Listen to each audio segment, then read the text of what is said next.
साखर आंब्यासाठी 2 कैरी स्वच्छ धुवून घेऊन साल काढून घेऊन किसून घेतला आहे. 1 वाटी पूर्ण किस आहे, त्याच्या पाऊण वाटी आपण साखर घेतला आहे, म्हणजे पाव वाटी कमी.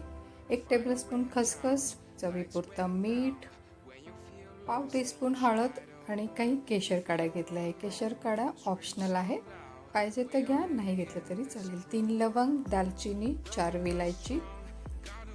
खसखस हलकेच भाजून घेऊया, लवंग व दालचिनी पण भाजून घेऊया.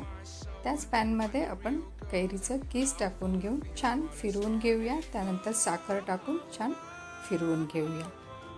पहिलं हे पातळ होईल आणि पातळ झाल्यानंतर हळूहळू घट्ट होत राहील. हळद, चिमूटभर मीठ, केशर काड्या टाकून परत एकदा सर्व मिक्स करून घेऊया. लवंग आणि दालचिनी पण टाकून घेऊया. हळूहळू पाक घट्ट होईल. तुम्ही पाहू शकता मिश्रण छान एकजीव झालं आहे. सर्व कैरी ट्रान्सपरंट कलर झाला आहे, सुंदर हळदीमुळे कलर पण आला आहे. पक्का पाक तयार झाला आहे, म्हणजे या स्टेजला आपला हे साखर आंबा तयार आहे. विलायची पावडर टाकून घेऊया, खसखस टाकून घेऊया, परत एकदा फिरवून छान थंड करून घेऊया. काचेच्या बरणीमध्ये थंड झाल्यानंतर भरून ठेवूया. असा हा साखर आंबा तयार आहे.